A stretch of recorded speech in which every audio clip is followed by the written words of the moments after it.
Mardi 3 novembre 2020, première destination, le Gabon, avec le quotidien L'Union. La Poste ne répond plus, titre le journal. À l'appel du syndicat Maison, la Sinapost, les employés de la Poste observent depuis hier une grève générale illimitée au grand désarroi des usagers. Le mouvement ne devrait cependant pas s'enliser, aux yeux d'une direction qui a donné des garanties quant au paiement sans délai des mois de salaire dû, principal point de revendication des grévistes. Et tension sociale également du côté du Mali avec le quotidien Le Républicain. Front social, l'UNTM menace d'observer une grève de 72 heures à partir du 18 novembre. L'actualité n'est pas plus calme du côté de la Côte d'Ivoire avec le jour plus présidentiel 2020. La communauté internationale salue le bon déroulement de l'élection. Et le patriote, lui, de s'intéresser à la proclamation des résultats provisoires. Ouattara confirme le 1 coup KO, dit le journal. Mais pendant ce temps, l'opposition est vent debout avec le sursaut.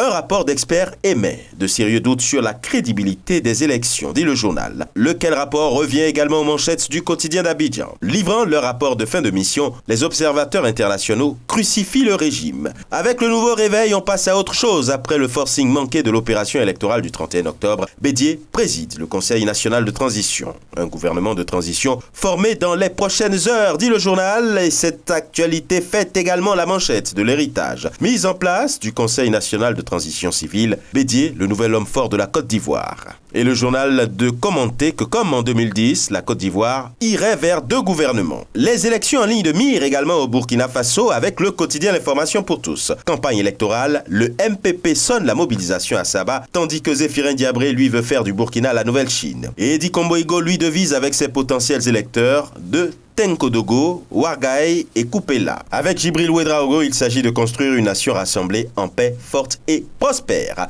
Les élections également au Bénin. Avec Fraternité Course à la Marina en 2021, les femmes, un rôle majeur, des candidatures par contre pas évidentes. Relève le journal alors qu'avec la Nation, on parle du projet de loi de finances gestion 2021. Les députés s'approprient le contenu du document. Apprend le journal. Et au Cameroun, Mutation s'intéresse à l'économie camerounaise, les piliers de la refondation. Extrait exclusif du livre blanc, commis par le JICAM et remis au gouvernement. Affaire Mebengo en manchette du quotidien Le Messager, le jeu trouble du ministère public.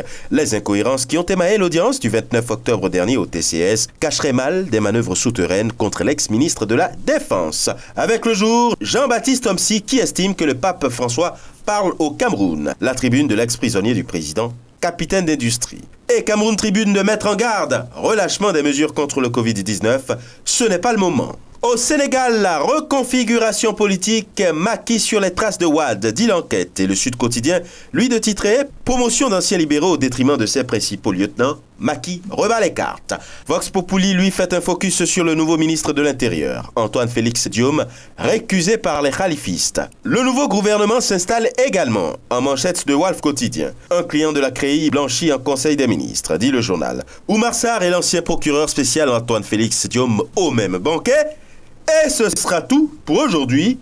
Mais encore, prudence, vigilance et surtout, n'oubliez pas les gestes barrières. À demain.